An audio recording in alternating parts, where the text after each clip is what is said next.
Thank you very much, Merlene. Good evening, everybody. Thank you very much for coming to this session on internet advocacy or remote advocacy. My name is Ishan Kolhatkar. I was admitted as a member to the Honourable Society of the Middle Temple over 20 years ago now. All of these things come into view because it was my birthday at the weekend, which is also why I picked today as the day for the qualifying session, because I thought if it's near my birthday, I'll remember to do the slides well in advance. I did them about 90 minutes ago because no set of slides I do ever gets done any earlier than 90 minutes before the presentation. But that is not to say that I've not taken the time to think about this session. I really have. I've something I've been thinking about for a long period of time. And it was just crystallizing all of it into some slides that was important. So thank you very much for coming along. You will notice that my voice is cracking slightly. For those who know me, that is something of a boon because it means I'll speak less over the next week or so. But I have got myself a it's hot water and lemon. There may or may not be some whiskey in there. I will let you decide whether there is or not. But this is also one of my birthday presents, is what I will be drinking from to try and stem the tide of my voice sounding very much like I have gargled with gravel. I'm going to be talking about internet advocacy, and it's going to be a mixture of the internet and advocacy, as one would expect. And thank you very much for the birthday wishes. I won't reveal how old I am. But one of the things I wanted to say was I really want to give you an opportunity to ask questions during the course of the presentation and afterwards as well, if you want to. But I'm going to pause after each slide just to see if there are any questions relating to it, because I know what it's like when you go to a presentation, you ask a question and then it gets taken up out of context at the end, or you forget what it is. So please do ask questions. I will comb through them and make sure I try and answer as many of them as I possibly can. I've seen some familiar names as we were logging in, and so I know that some of you, I know some of you, I know that some of you know me. I'm just going to give you just sort of a 1 minute history on me so that I can give you some context to this talk. I have a degree in computer science, followed by the GDL, followed by the bar course. I knew I didn't want to go into computer science, but I've always been something of a techie. And I was always far more interested in the use of computers than actually coding them. It also helps that I wasn't very good at coding them. But even back in 2000 when I graduated and I did the GDL and the bar course, and I could see the use of technology being adopted slightly more across the bar. This day was was sorry, was always going to come. I applied for pupillage in the year when the online pupillage system first started. What is now known as the Gateway was known as OLPAS back in the day, which stood for something. It really did feel like one of those where somebody thought up the acronym first and then formulated the words to go thereafter. Um, but there we've seen people using email to much greater effect over those 20 years. We've seen pupillage applications take off in that way. And remote advocacy has probably come on leaps and bounds, mainly because of the pandemic. But advocacy with advocates not in a courtroom is nothing new. For those of you on this Zoom call who are practitioners, you'll know that you've been doing telephone hearings for many years. It's not the internet, but it's been people doing advocacy outside of a courtroom. So I'm going to look at it in that internet context. Some of you may have seen on Twitter, I put a poll out for practitioners to ask them about their views on technology, and I'm going to reveal some of the results of that to you this evening. I will answer the question that's in the box. How am I doing this? How am I making it look like this? There is an app called which is a great app but has a terrible name. MMHMM. You can download it for free. And what I'm doing, you can do with all the free features. There are paid features that you can do other things with, but essentially you make your slides, you download them as a PDF or as a PowerPoint, and you then ingest them into and then you can put yourself on there and look, you can move yourself around the screen. You can make yourself bigger and smaller, but it puts you down here. And I think it's actually quite a nice way to present because you can then use it on Zoom or Google Meet or Teams or whatever, because it just becomes another camera on your device. But it means that you can have the slides behind you. One of the things I would say, though, is when you design your slides, you have to remember that you're going to appear in the corner, so don't obscure anything that you've put on there. Okay, so let's start with the technical. Can you be heard? A lot of what I'm going to say references what I've heard people say on Twitter, what I've heard practitioners say, what I've spoken to. You know what, I'm going to put the app name in the chat box. But you've got to promise me that you're not going to go and run off and look at now. You will wait until I've finished. There you are. Lots of people have talked about sound quality. Now, I am this evening going to reference the Inns of Court College of Advocacy remote hearing guide, and I will happily do so because one of the authors is a very good friend of mine, and so I have no problem in saying what I think about what he wrote. And he wasn't the only one, so there are other people who wrote it too. Being able to be heard on a call is crucially important. And that guide suggests that you shouldn't use headphones and you shouldn't use anything that goes over your ears, and you shouldn't have all this kit out on show because it doesn't match a courtroom. And while that may be true, it doesn't match a courtroom, I would suggest it's actually a lot better to be heard than it is to make it look like a courtroom. It is crucially important that everyone on the call can hear you. There is nothing worse on being on any sort of call and not being able to hear the person that is speaking. I have an Apple Mac. I've used Macs for years, and yes, I know they're not for everyone, and I know not everyone likes them, but one of the things about them is that their built-in microphones are really good. They're not perfect, but they are better than the omnidirectional microphones you find in most PCs. That said, if I was appearing in court day in, day out, I would not rely on the internal microphone of my computer. I would almost certainly buy an external microphone. And most of the time I do have one. I have managed to break my external microphone, so I need to buy a new one. But there are external microphones out there at about the £100 mark, which are excellent in terms of sound quality. So things like the Blue Yeti device. There's also one by a company called Rode, which despite their Scandic styling is actually Australian. And there you have a microphone which you can use and will pick up the sound really, really well. In my old job, I worked quite closely with an AV technician who explained to me that as you double the distance from your mouth to the microphone, you exponentially, way more than double, the interference that you get and the loss of sound quality. So you want a mic, ideally just off camera, and you can put it next to you, and you can therefore get that sound quality. James is right. Blue Yeti is not noise cancelling. I agree, because there is a second point to this in terms of sound quality. It's not just the microphone; it's the environment that you are in. It's what it will pick up in the background. In an ideal world, you would have a completely silent environment, but that is not hugely realistic in the world that we live in 2021.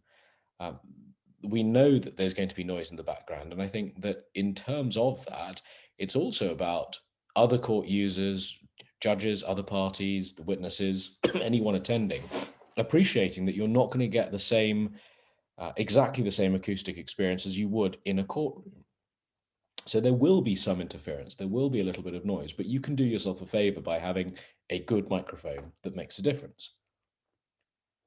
You can also, I suggest, make a big difference by testing the kit that you have and making sure that other people can hear you really clearly with the microphone setup that you have got. So your sound quality is really, really quite important. One of the questions in the chat was headphones. So I have, they're not here, of course. I have a pair of Bose noise cancelling headphones that have a microphone built into them, and the mic then sits about there.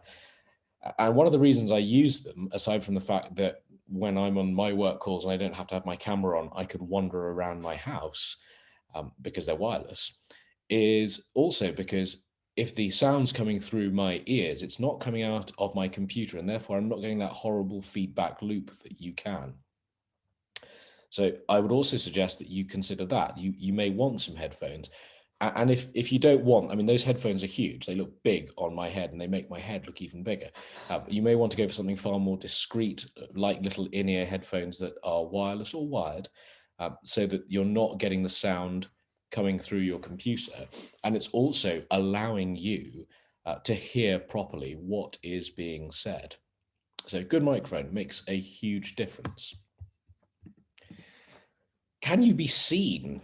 So here, I would suggest it's just slightly less important than the microphone, but making sure that people can see you is crucially important with these hearings, on the basis that they take place with cameras on. And this is one where the built-in kit in most computers is sufficient. Most cameras built into a laptop are good enough. But the reason that I have this up on here is to get you to think about the kind of setup that you may want. I did a call recently with somebody who's at the bar, who has reset his room and put a camera in the top corner so that he can stand up when he makes submissions. And I asked him why, and he made the point, which is that actually I prefer standing up. I actually think I project my voice a lot better when I'm standing up, because standing up, sitting down, the advocacy is slightly different. Um, so he prefers that. So he's put it, he doesn't want to rely on the camera that is on his computer. He's got the camera elsewhere. I'm just going to pause for a second and suggest something. In terms of the chat, if you've got a question for me, rather than answering someone else who said something in the chat, which is fine, I really have no problem with that at all. If you could start any questions for me with the word question in capital letters, at least that helps me look out in the chat for questions that are specifically for me, and I don't have to try and go through them. But I can see one here, which asks about, with lockdown easing, will the number of remote hearings decrease? And yeah, I'm going to get to that. Thank you very much for repeating it. That's something I'm going to get to with one of the later slides when we look at where the world is going. The third point is about familiarity. There's been huge debate about the different applications that have been used during the course of the pandemic. So there have been hearings on Teams, some on Skype for Business, some using CVP, the common video platform, that was due to be released, I think this year, in fact, or perhaps even into next, but was brought out a little earlier because of the pandemic. I'm not going to get into the relative merits of these, because at heart, they all do the same thing. What I would say is that if you're having problems with one, please don't assume that it is the application itself.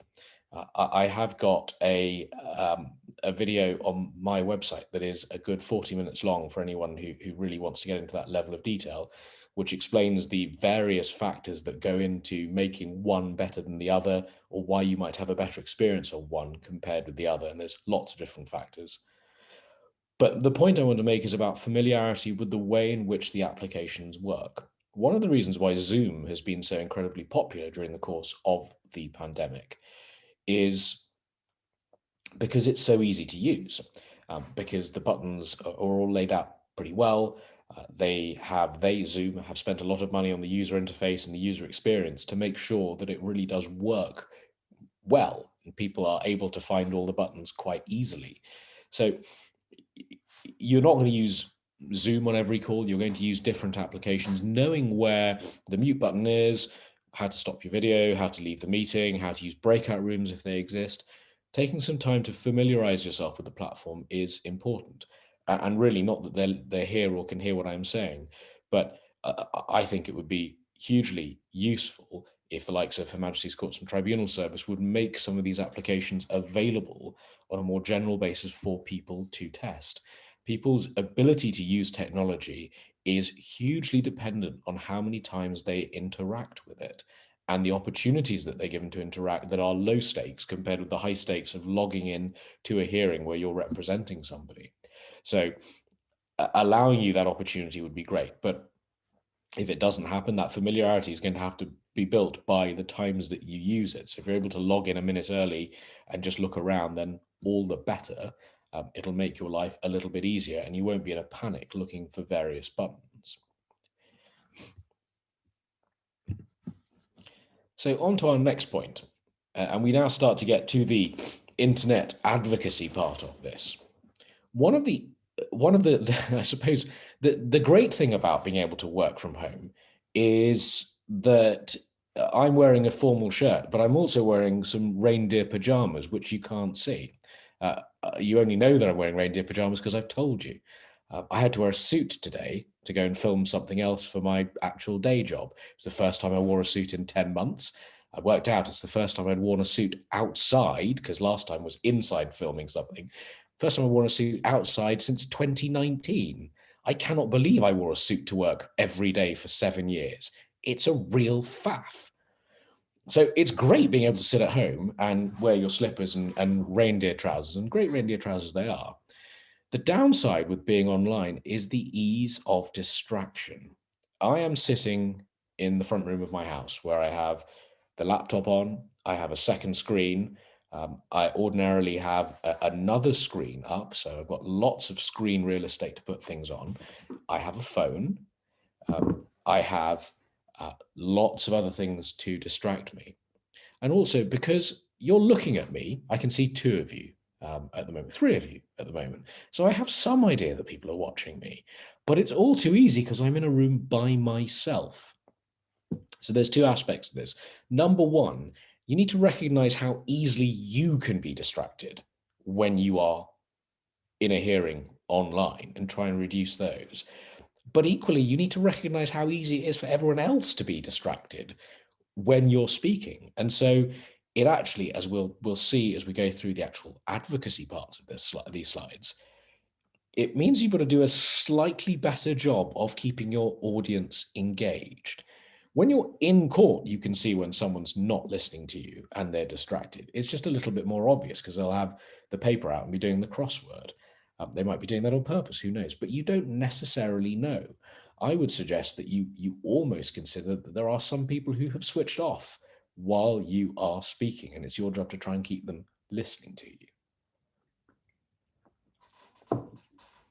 So be aware of the distractions and be aware, as I say, not only of you being distracted, but other people being distracted.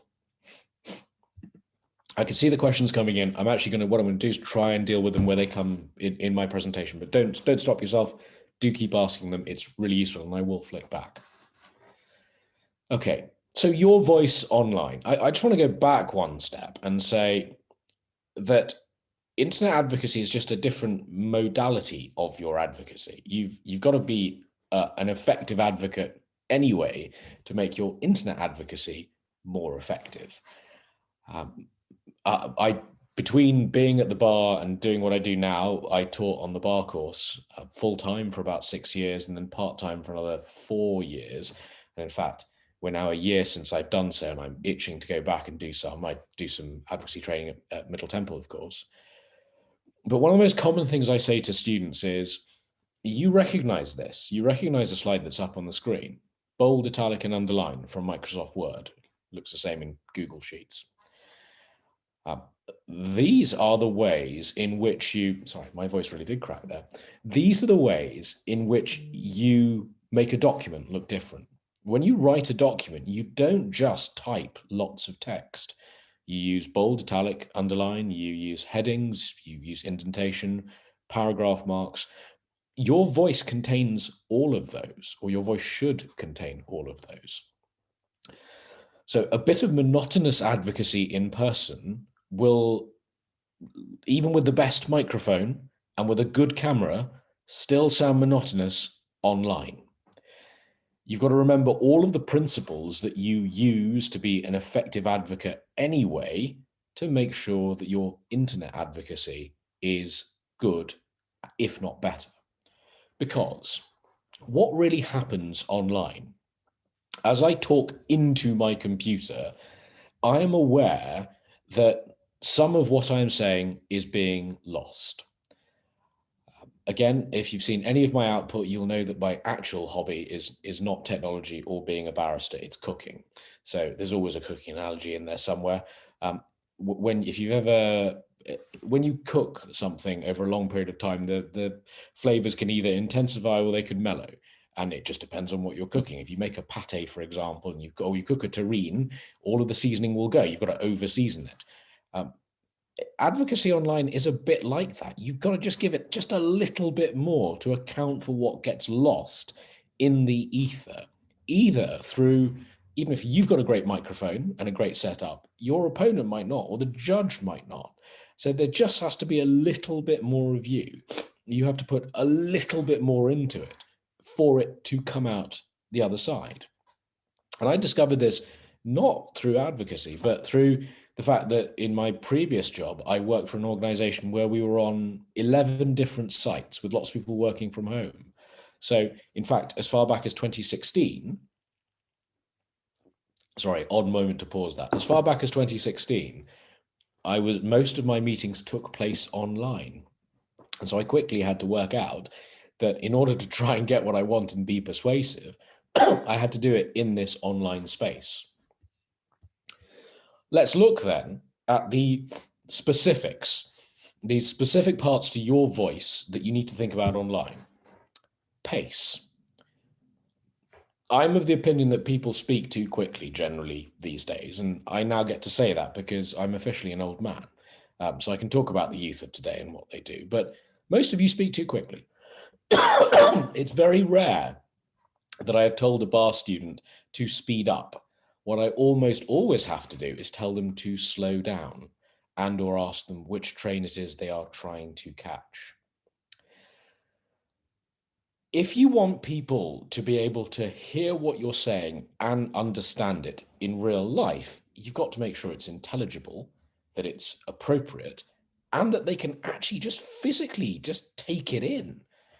If you speak too quickly, then people will hear every other sentence maybe that you say, because as they hear one and try and process it, you're on to the next one, and they're missing out on half of what you've said. I would suggest actually it's even more acute online. Why? Because online people will try and take a note on their computer, which they wouldn't necessarily do in person. More people would write. And there is a tendency, because you've got your computer on anyway, to try and type, and people won't type quickly enough. So number one, they're not taking a note at the same speed that you are speaking. But number two, if you're speaking quite quickly in person, you can see when people aren't taking it in. It's a lot harder to do that online. As part of this idea of some of what you're saying being dampened down or being lost by you talking into a computer, I think pace is a really important point where you really do need to bring it down. Now, with all of my points, I'm always conscious of someone saying, that's great, but what do you want me to do about it? Well, my answer to that is, if you find that you speak too quickly, my tip has always been the same. Pretend that there's somebody in the room who doesn't speak English and that they have an interpreter standing next to them, translating every word that they say. If you knew you had an interpreter in the room, you would not speak as quickly because you'd think about that person who needs to listen to what you have said and translate it for someone. One of the questions that's just come in is saying, should we speak at 40 words a minute, given that's the average speed at which someone can type? What I would say is that's a starting point, perhaps. This really is one of those things where you need someone to listen to you and tell you whether your speed is one that they can keep up with. So there may be a magic number out there. There's probably one for you, but I would artificially think about slowing down. And that slowing down has two parts to it. One is actually slowing down the words. The second part is slowing down the number of words that come out of your mouth every minute. Part of the ability to slow down and speak at the right pace is dependent on having the confidence to do so. I will point out the hypocrisy in what I'm saying, in that my first ever appearance before a court was at Harrow Magistrates Court, which no longer exists, although the two things are unrelated. And I, as someone who has always been a confident speaker, the first time I actually had to stand in a court building and say something, garbled it all, and it all just came out at 200 miles an hour. But I had to repeat most of what I said. So the question is, would it not come off as very artificial? Depends. I don't speak this slowly in person, but I'm speaking this slowly now because I'm well aware of the fact that you're listening to this. And I don't know, maybe it does sound artificial. Maybe you can hear that I'm speaking at that speed. You welcome to tell me either by private message or publicly. I really don't mind. But I think it does make a big difference in terms of the way you come across.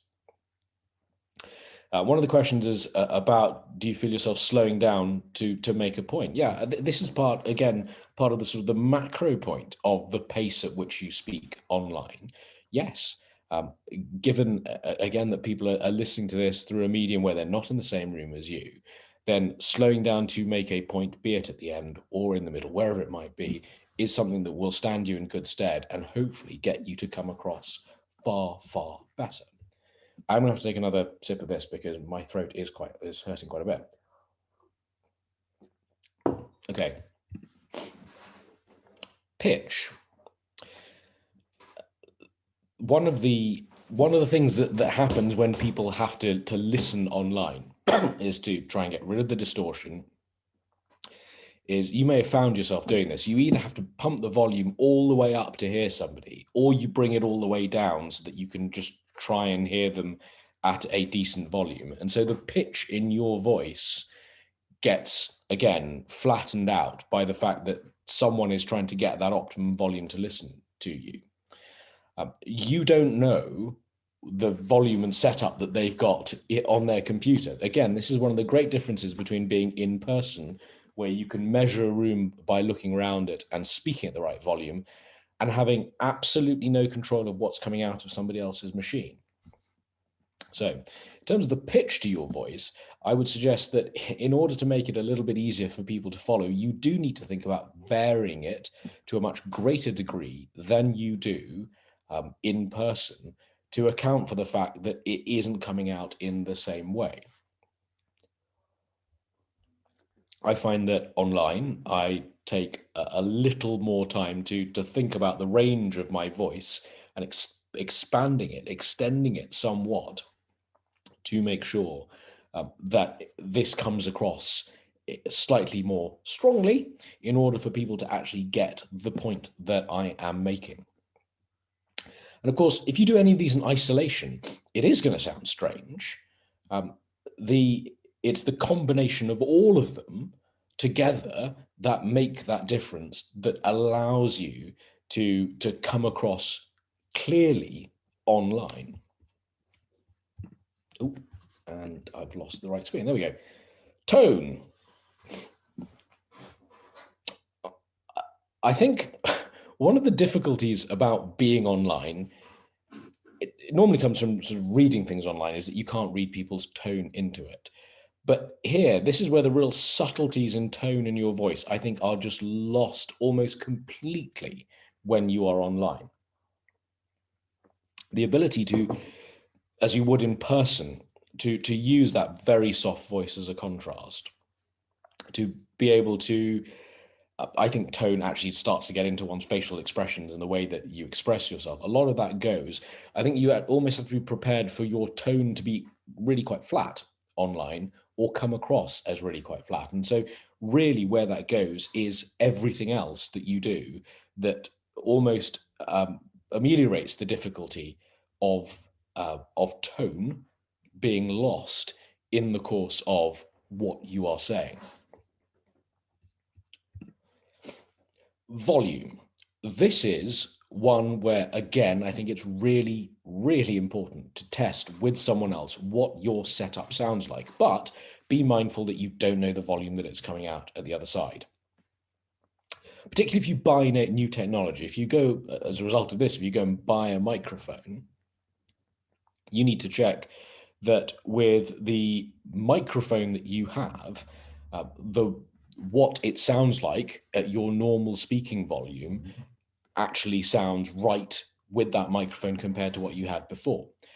I have found that I now speak far more quietly when I'm online because, well, because I'm normally too loud generally, but I also have brought it down because it's allowed me to do all of the other things I've talked about. It's allowed me to modulate my tone, pitch, pace, tone to the extent that I can, and it sort of brought my voice together slightly better online.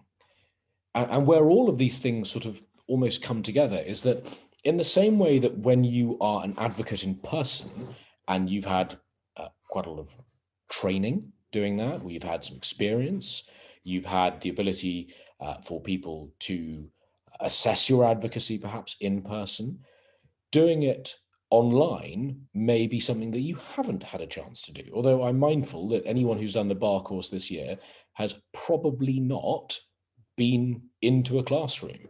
And so actually you may find that you're a somewhat more accomplished online advocate. And when you go back into a courtroom or a classroom, you're going to have to adapt a little more to other people being around. But the opportunity to practice and put all of these together and let someone else hear what you have to say is really quite important. And as a group of students, I think this is where you can help one another by taking the opportunity in small groups to listen to somebody's setup, to their view on how they want to come across online, to see if it works. We talked about the standing up and sitting down point earlier with the person who had put a camera in the corner of their room to stand up and make their submissions. I find that sitting down, because you're crunched up, it takes more effort in order to get your voice out. I think I can do this far better when I'm standing up. I used to have a standing desk, which made life a little bit easier. But you may find that actually your voice sounds a lot better standing up. What you might want to do is raise your laptop up using some books, both volumes of the White Book plus Archbold. If you're a bar student, that's probably enough. And try your advocacy standing up to see if you can actually use all of these different constituent aspects to it to make yourself more persuasive online.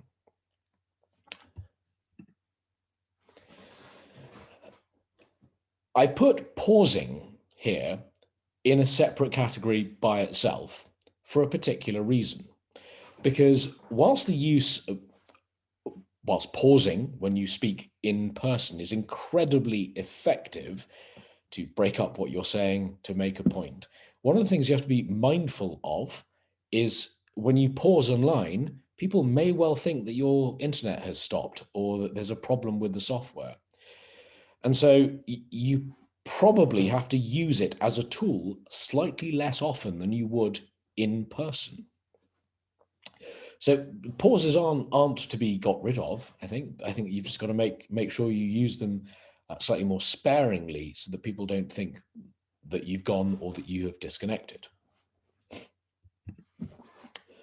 There is a new etiquette to being online.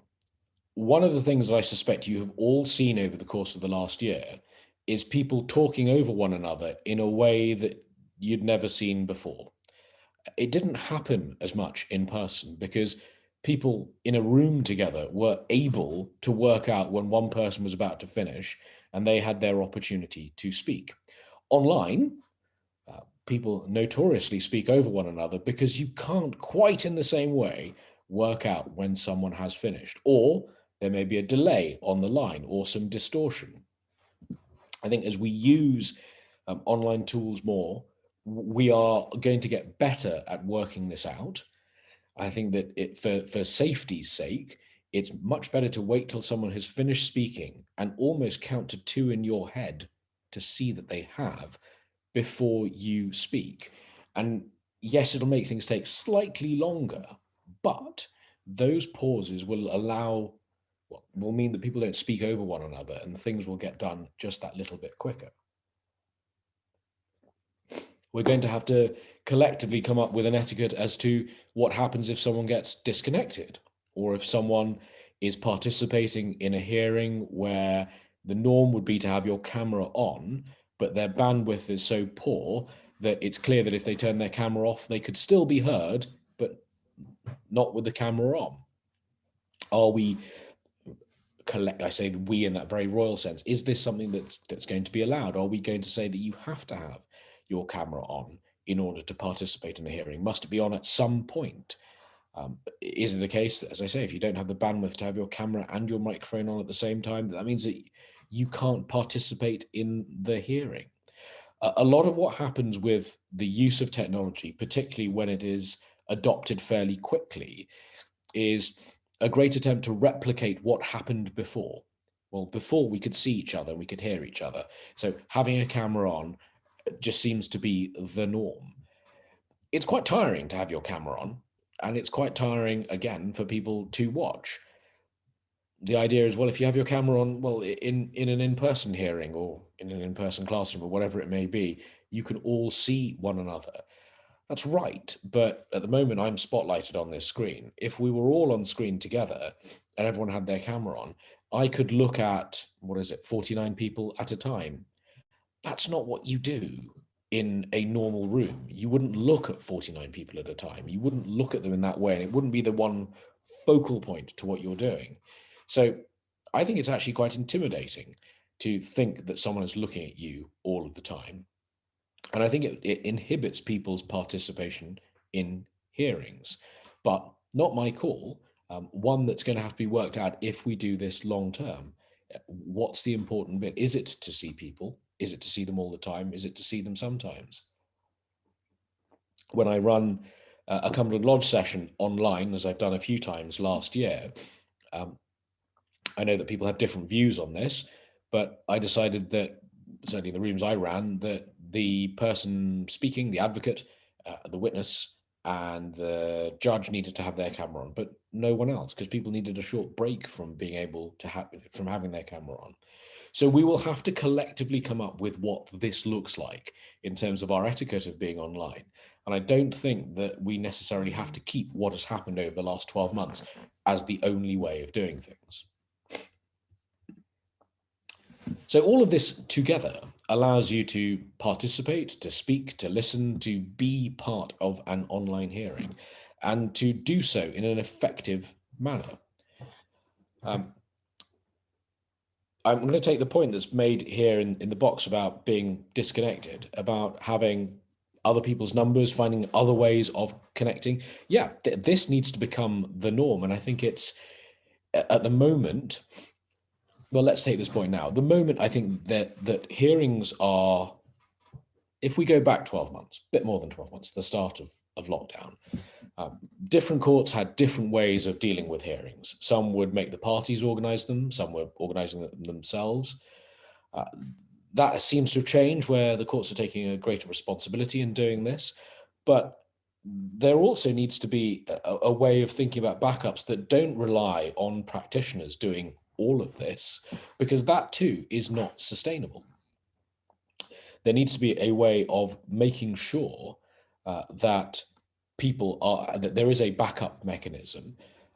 Remembering that, again, it wasn't for hearings involving witnesses necessarily, that the telephone, just audio only, sufficed pre-COVID.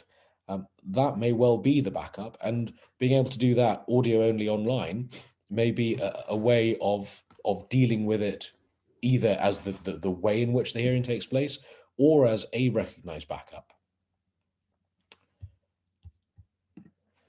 As I said, I did this survey, and here are the results from the 300 people who participated.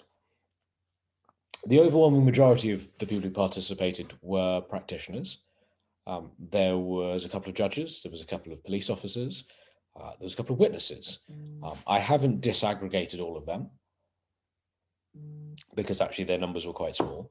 From that 305, in fact, as I say, probably 295 of them were practitioners.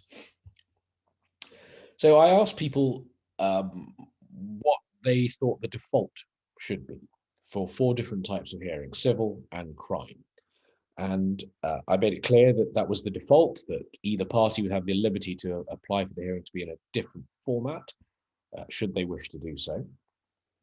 And I had some comments which I will share with you, not identifying any individuals. But let's start here with criminal hearings. So I broke it into 4 very broad categories: trials with witnesses, a trial with no witnesses, a non-trial hearing that was just the lawyers, and a non-trial hearing that was with the parties required to attend. We can see that the blue is a presumption that it should take place in person, and I suspect that there is, certainly for two of these, no great surprise that with trials with witnesses, that there would be a presumption that it would be heard in person. I think that is no great surprise. The other one that I think is no great surprise is that a non-trial hearing with just the lawyers, the presumption would be that it would be online. Trials, no witnesses. Now, yeah, I've seen the question came in, was this the Crown Court or the Magistrates Court? I didn't split it up. I mean, if I'd read all the comments first, this survey would have looked a little bit different. I tried to make it quite simple as well. So yes, what we've got here is that there is almost certainly a mix of answers here based on whether there'd be a jury or not a jury involved. And so we have still quite a great presumption that it would be in person. Even then, I sort of asked myself the question, even if it was with a jury, in a trial with no witnesses, where the jury is simply going to have read to them statements and hear the speeches from the lawyers, to what extent do they really need to be in person? What are they going to get from it? I don't know. I actually would like to, well, I intend to go back to most people who said that they'd like to be asked again and do this survey in slightly more granular detail to hear on this point in particular. But I think that there is, to a greater or lesser extent, a desire for people not to rush to things changing to being online in context where there is a long-held belief that things should be in person. The one that surprised me a little bit was the non-trial hearings with the parties present. Quite a large presumption of online there, but also, you know, a good, coming up to about 35, 40% suggesting, it's about 35%, isn't it? That those should be in person too. Lots of criminal practitioners point out how they spend large parts of their life going to far-flung Crown courts to do very quick hearings, whether the parties are present or not. When I was at the bar back in the 2000s, it was always the dream to sit here in not these, but different reindeer trousers and do mentions eating toast instead of going up to Peterborough for 10 o'clock in the morning, which involved leaving my house at 7. So I'd like to drill down a little bit more into why people would want the presumption to be in person when the parties had to attend, but it was a non-trial hearing. The civil numbers are very, very similar. I'll show you them. Well, actually, let's stay with this slide for the moment. So you can see where the proportions are slightly different, but they look very similar. There's a huge presumption there that non-trial hearings, just the lawyers, online. I should say the yellow is the don't know. There was a group of people who said they didn't have a particular view on these points. But we can see here, yes, a huge number of people saying that they wanted the non-trial hearings to be online, but pretty similar numbers in terms of trials with and without witnesses. Now, of course, trial no witness here.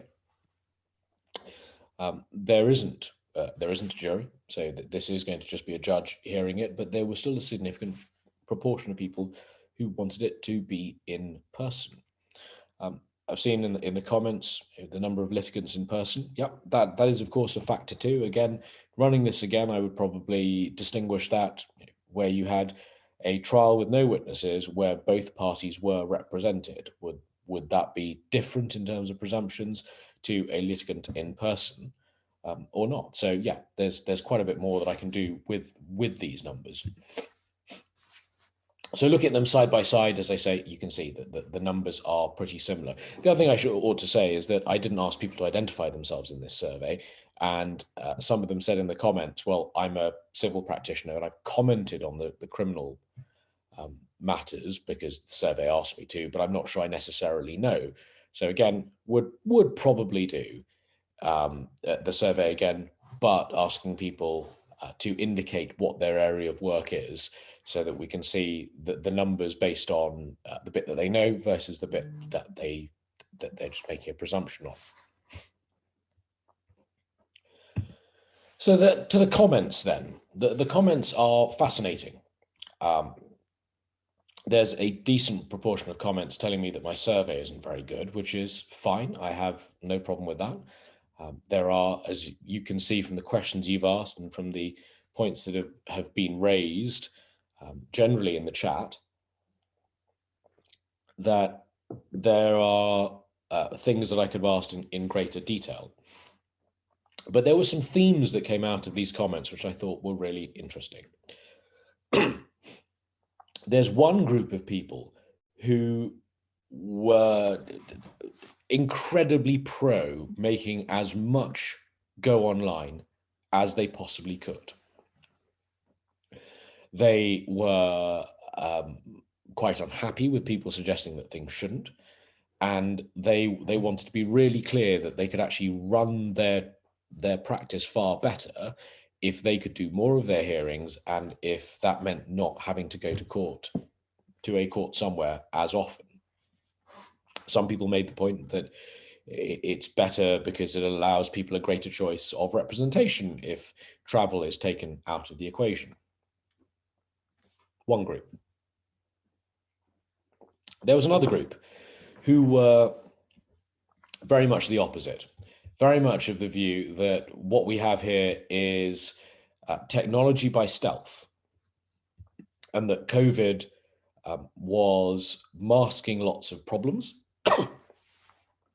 And the worry would be that because some hearings went online and worked online, that we would end up with lots of things online without any sort of real impact being taken of or studied as to where this is going.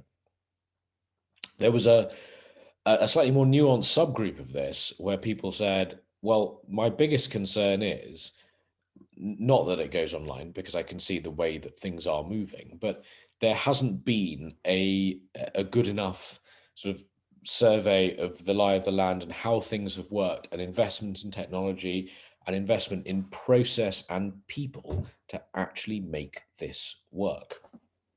And that is the problem that I think that that they are most concerned about, and worry that will just become an overhang into what happens thereafter.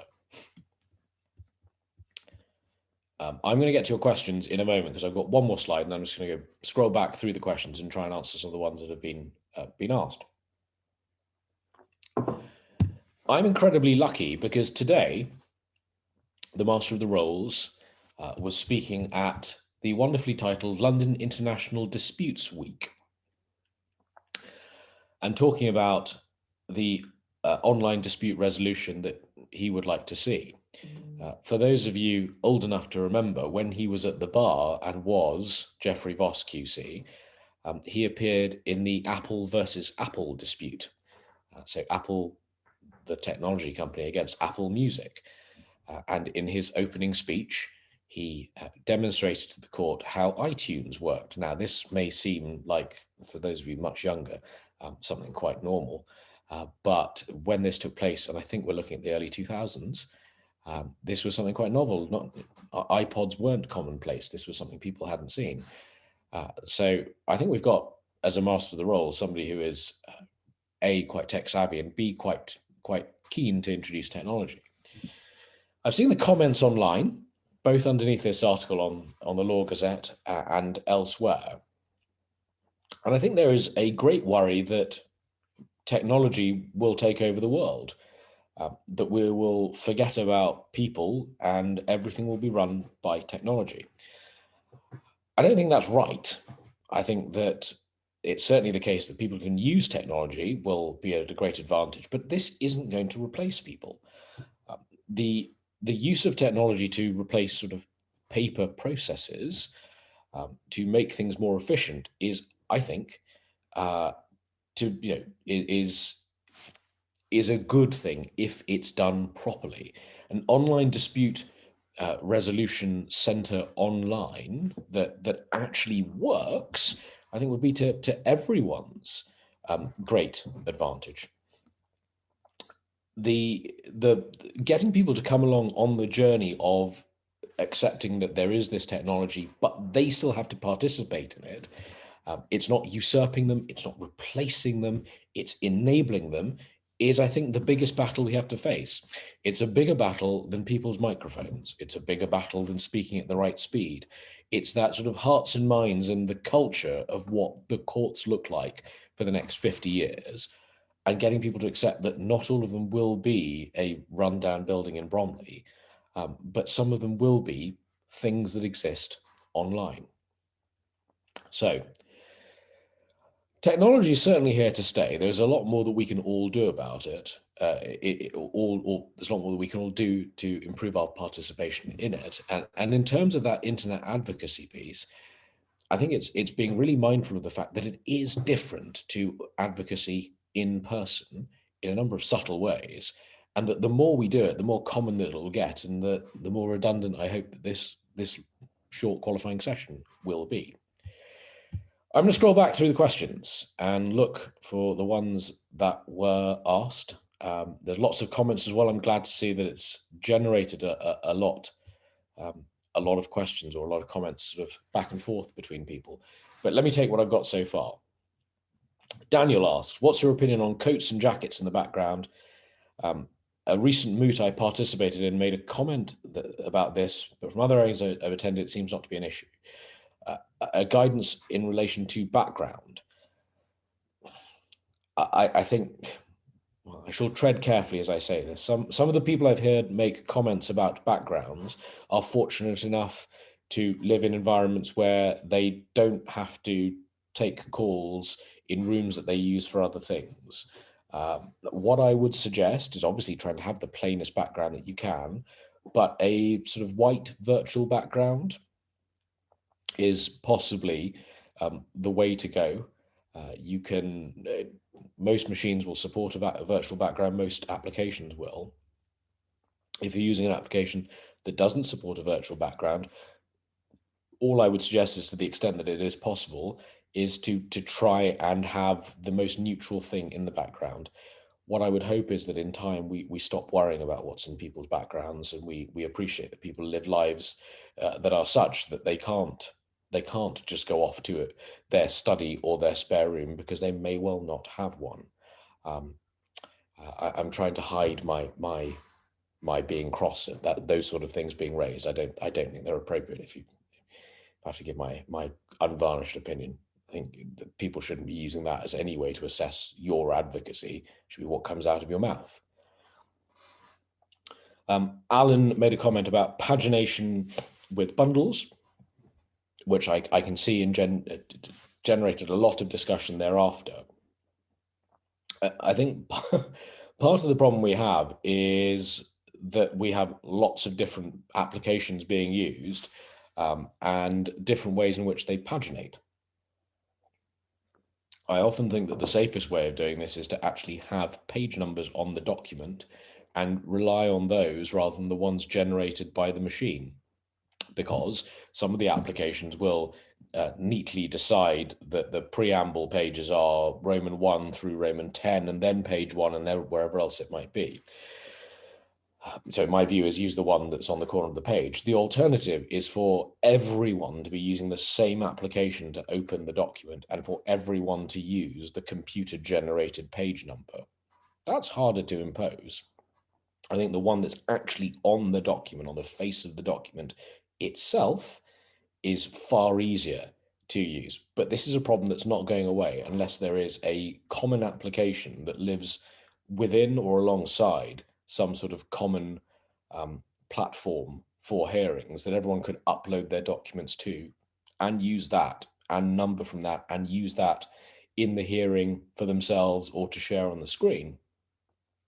Without that, we're going to end up in the same place. So if it's the thing you can see rather than a computer generated reference, all the better.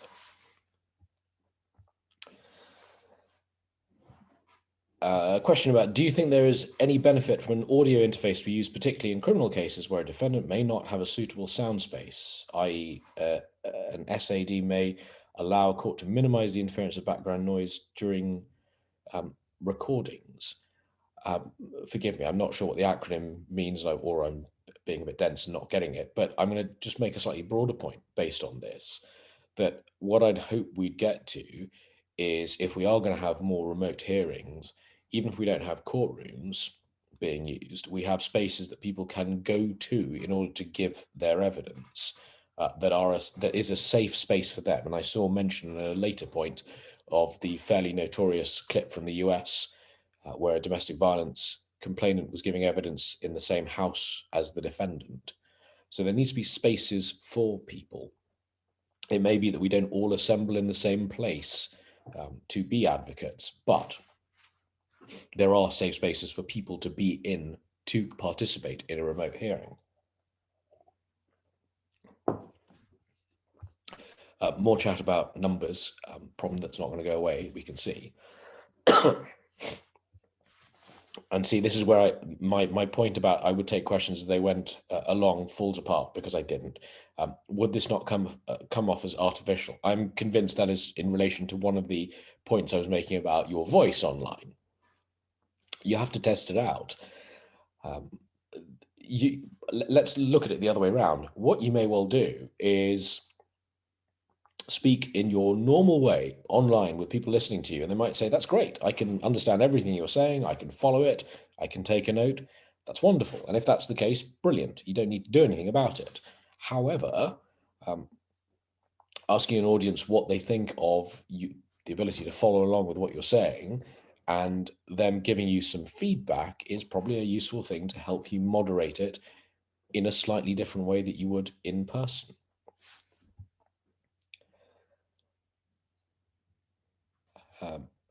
How do you control your voice online? How does one control voices online when it comes to a witness or a defendant? Okay, so a much broader point here about how one treats witnesses and how you speak. I think what I'd say there is that all of the rules still apply in terms of how you do this in a courtroom, and how you pick your voice very carefully to the witness, depending on who the witness is and what you're trying to do, be it chief or cross, and what your case theory is. But I suppose once you've picked that, it's thinking about the fact that some of that subtlety is going to be lost online, because you're not in the same room as them. So we had that question there. What technical factors go into successful advocacy? Not just the internet connection. Okay, so the internet connection is of course one of them. Ideally, and very few people have this now, ideally, if you can plug directly into your router, you're going to guarantee yourself the best internet connection that you can have in the building that you're in. But most people's routers live next to their front door, and very few people do their work next to their front door. But if you can wire an extender through, and you've got an Ethernet port on your computer, you're going to get a really good, strong connection. Second best is using it wirelessly, again next to a booster. But in terms of your computer itself, I think that most voice over IP, as they're called, these sorts of applications are pretty forgiving and require a fairly low specification. What's more likely to get in the way is when you try and have lots of documents open, which are going to be hogging your computer's resources far more. That is more likely to slow down your machine and therefore have an effect on your overall user experience. I don't think that means you need to rush out and buy a new computer. But what I would say is that once your machine is sort of more than 4 or 5 years old, you may find that it does affect your ability to be online generally. And yes, I think that as members of the bar are online more, doing more online hearings, they are probably going to have to replace their machines a little bit more often. I think it's also going to mean that for some people who rely on an iPad, that can't be their primary device, because some of the features built into applications like Zoom or CVP or any of the others that get used are slightly richer on PCs and Macs than they are on iPads for very boring reasons of how the applications are coded and how iOS and Android deals with many of those functions. Right. Do you have any tips on how to speak slower and still sound natural? I think the biggest one was the one I gave in terms of thinking about there being an interpreter in the room and slowing down. Um, I'd actually flip it on its head. I think that when you speak a lot slower, you sound more natural. Um, if nothing else, counting between each word until it becomes a more natural pace, plus building in some pauses. If you pause, partly for effect, but partly to catch your breath, that too will help get you to the right speed overall so that what you can say can be heard and be more persuasive. Are there any pre-hearing prep tips that will aid and make the online hearing more effective?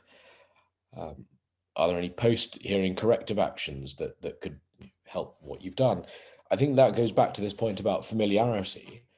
As much as the advocacy, part of it looking and sounding persuasive is not being harassed with what you're looking for online, what you're trying to find, the various tabs that might exist where your documents are.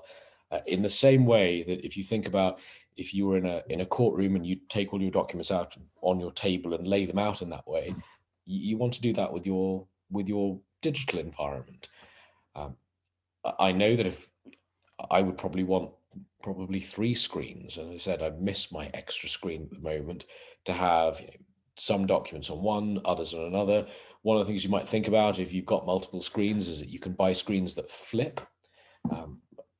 In my old workplace, I had a portrait monitor that flipped round, which I'd always have documents on because documents by their nature are portrait. And that makes reading them just a little bit easier because you see more of the document on screen. Whereas something like an Excel spreadsheet would live on the landscape one. So I think thinking about your digital setup and your environment is really important, because if you're not panicked about that, you're not going to be panicked as much about the hearing.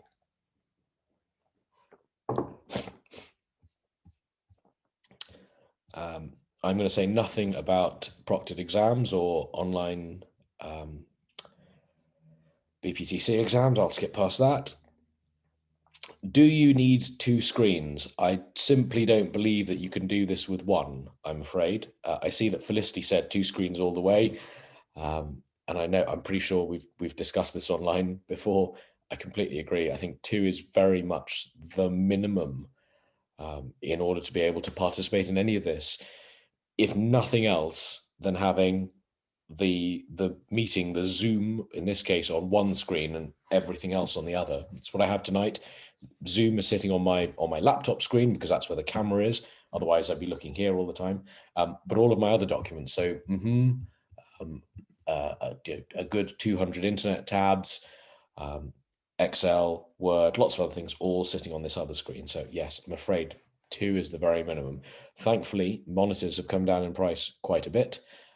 Slightly less so at the minute because people keep buying them, so you'll find that it's quite difficult to get your hands on one. But you can get a pretty good monitor for about £100. So a couple of them, yes, it's an investment, but I would say at least 2. I'd try 3 if you can stretch to it. Okay, lots of other bits here. Is the impact of technology going to be just about less paper or legal knowledge that can be reduced to a flowchart, or more automation? I suppose this takes us slightly outside of where we are this evening, but I'll answer the point because it's an interesting one anyway. We keep being told about AI in the law, and I wrote a very short book chapter on this a couple of years ago. You hear lots of people talking about how technology is going to revolutionize the legal industry. There will be a little bit of AI. The phrase itself gets misused. There will be a little bit more automation, but ultimately, people still don't trust computers enough. So even if AI is used to write a contract, I'm pretty sure that the person paying for that contract will want a human being to have read it and have signed it off because they won't want the answer of, well, the computer did it. Well, you can blame the computer. That just won't fly.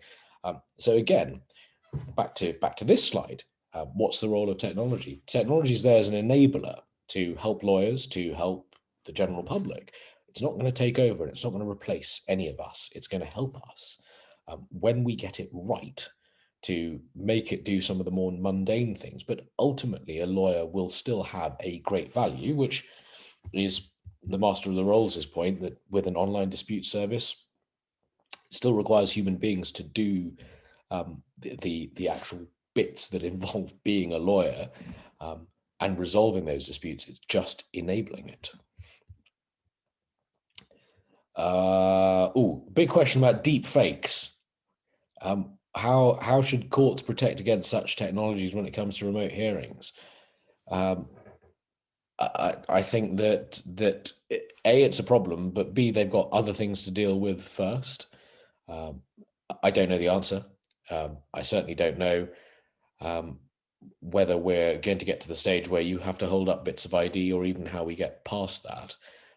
But what I will say here is that when thinking of the problem, we ought to think of the sort of general principle you have with any sort of technology that is introduced into any environment. And it's this: when you introduce a new bit of technology, there's almost an automatic assumption that whatever came before it was perfect. Now, we had hearings in person. They were perfect. Absolutely nothing wrong with them. And now we hold up the things we don't like in online hearings as being a problem. So let's ask ourselves the question: what did we do when we had in-person hearings to be sure of people's identity? Did we make them bring identity documents to court? Did we rely on people saying that they were who they were? Did we rely on people's representatives knowing who they were?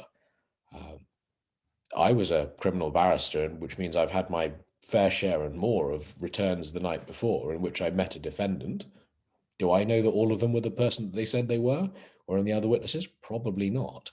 Now, that's obviously not an advert for saying, let's do what we want, but let's think about what we did before and the problems that we faced and the percentages and how we might then solve them in the future. Deep fakes, I think, will end up being a very, very small problem, but what is it that we're trying to guard against, and what are the realistic things that we can guard against in trying to solve that problem? But fascinating topic, one for someone certainly to write about. Power line extenders, they are great things. So you've probably seen these if you've got Virgin Media, for example. They sell them as extenders, but you can buy them. You can buy extenders which plug into plug sockets that then give you another wireless point elsewhere in your house, and they are really, really quite good. Hand gestures. Should you aim to show some? Now, I use my hands quite a lot when I speak. You may have seen it this evening. I don't know. But I find that when I speak, they go, because most of it is not captured on camera. Is that a good or a bad thing? Well, initially I thought it was a good thing because it means you didn't see me gesticulating so wildly. Then I realized it didn't quite work in that context, because what you'd see is me moving around without the sort of the hands to go with it. What I would say is online, actually something to think about is where that camera is positioned. I quite like this as a position where I'm getting sort of here to the top of my head, because then if I do gesticulate quite strongly, it does come out. There are very different views, of course, on how much gesticulation is all right. I don't think there's a number or a quantity or the number of times you can wave your hands. It's about whether you're distracting in what you're doing when you speak. And again, much like many of these points about what you should do with your voice, it does in part depend on what it looks like in the round. I can tell you that there are people who gesticulate way more than me that I've taught, who I didn't find distracting at all, because it didn't get in the way of their advocacy. That is the problem. What's the loss of eye contact like? So Angela's question, what about the loss of eye contact? Any views? Used to be told to have eye contact with the judge to see whether they were listening or writing. Hard or impossible, especially if you're off screen. I think we place great truck in this idea that if we look at someone, we can tell whether they're listening or not. We know that the idea of being able to see a witness and listen to them gives you an idea as to their truthfulness has been, I'm going to use the word debunked because I think that's where it is, by a number of studies, that it's actually a lot more nuanced than that.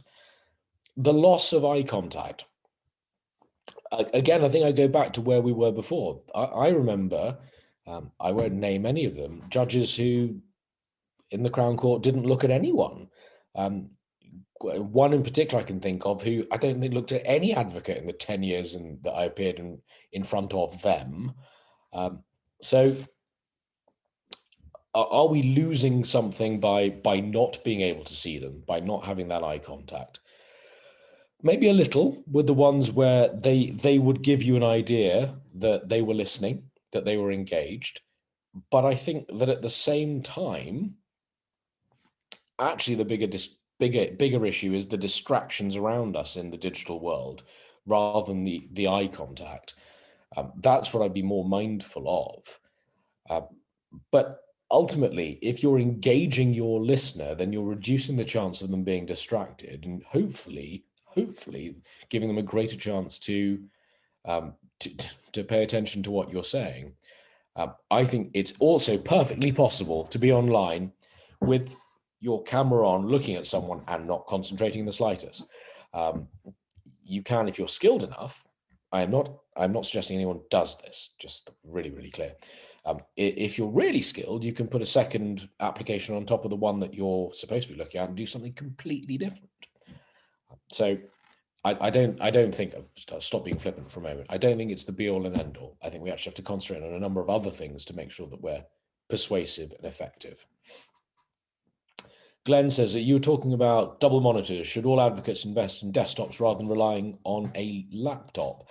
No, I think what I'd say is if you have need for a laptop, if you are going to move about, that's great. A couple of fixed monitors is useful. Equally though, desktops are a lot cheaper than laptops. Desktops, for the same money, you get a far more powerful machine. You may want to think about a desktop with several monitors and quite a simple laptop if you're not going about as much. This is my work laptop that I'm using. My next personal laptop will not be a laptop. It'll be a desktop. My personal laptop doesn't leave my house. So it's very much up to you as to where you're going to use it.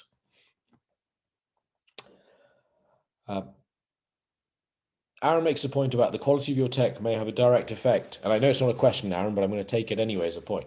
The quality of your tech may have a direct effect on the quality of your advocacy. And it may cause disparities. Yeah, I think right now it might. But I don't think they're going to be great enough to make a bigger difference than the points I was looking at about in terms of your tone, pitch, pace, the way you present yourself. Yeah, they might have small differences, but I don't think that's going to be it. I don't think that's going to make such a difference so as to completely change the way in which you're perceived. You are still very much in control as to how persuasive you sound online, how engaging you are online, the extent to which the person is listening to what you're saying. Okay, so I think that the questions are. I haven't got any more questions. Are there any more questions that people want to ask? If anyone wants to ask a question out loud, then please unmute yourself. Feel free to do so. Saves me from talking because my voice really is going. I've got a question. It was about the SID technology, because the technology in question offers a lot of benefits when it comes to sort of generally improving the voice quality, but the issue is it has an effect on the advocacy stuff. So the SID technology it essentially allows one individual, say the court in this instance, to modulate everyone's different voice levels and the background noise that's produced with them. Right. So you wouldn't have to do it physically from your end. So if you had a defendant, for example, who was in sort of a socioeconomically disadvantaged position where they were in a household, say in a council flat, where there was a lot of background noise within the call that made it difficult to give evidence, the judge could essentially modulate that so that his voice was more predominant than it necessarily would be on his end. The only issue that I can see that comes with this is it basically flatlines everyone to the same standard. So if you have an advocate who's very much zealous when it comes to their pointing towards specific sort of tonal consistency. So when they end their sentence, they may specifically end with like a large emphasis on a particular word. It's a bit more difficult when it comes to these technologies to sort of pick that up because everything's standardized to a set level. And I was wondering what your sort of thoughts on that would be in terms of witness hearings, because it would obviously help the witnesses, but possibly to a detriment to advocacy. Yeah, I think I probably want to hear it in action to see what kind of effect it would have. And I think without hearing it, would probably have some concerns about, as you say, it flattening people's voices to their detriment. But it does sound like a nice idea. I think I'll certainly look into that. Thank you very much for explaining it. The reason I know about it is because we run a podcast, and one of the things that's quite difficult is when you've got people using different technologies, and you're trying to get that recorded, particularly with sort of recorded courtrooms. It's much easier to control that when you can do it sort of at that point of the recording through the SID technology. Good stuff. Thank you very much. I'm just going to see. I see that there's a lot of chat in the chat box about using two screens.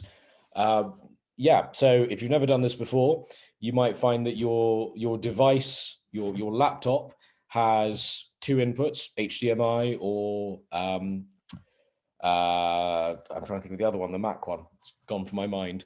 But the alternative is to, and I can't unplug it. Let's see if it comes out on the screen. No, it won't. Okay, so you can buy a hub. I've got one here, which the cable's too small, but you can buy a little hub in which you can plug in both of the monitors, and then that plugs into your laptop, and then you can have both of the screens out there. And with most computers, you can do this to sort of like 4 or 5 monitors. Do note there are some computers where you're limited to just one external monitor, but that's really relatively few. But yep, you can just plug them into the hub and then plug them into your computer. One of the questions here: how can unintended consequences such as cybersecurity papers loaded online for hearings could be mitigated? Well, again, I think this is part of the overall point that is being made, or the overall responsibility. Who is responsible for all of this? Is it going to fall on practitioners or circuits or practice areas or specialist bar associations to come up with the answers to these problems? I certainly hope not. I would certainly hope that the courts and tribunal service, that the justice system as a whole thinks about video platforms, about paginating bundles, about cybersecurity, and making sure that people are using secure methods of document exchange. We didn't, in a pre-COVID world, say to parties, right, you want a trial, great, can you find a venue, please? Can you find someone to be the usher? Can you find yourself a judge? Can you find glasses for water and some all the other bits? We didn't get people to do that. Just because people have technology in their homes, it is a huge mistake if what we end up doing is saying that, well, everyone else can sort out all the bits they want to for their online hearing. There has to be a unified approach to doing this, because if there isn't, it doesn't matter how good your internet advocacy is. You will spend a huge amount of your time on administration and sorting out all the other ephemera that ought to be sorted out centrally to make the process work.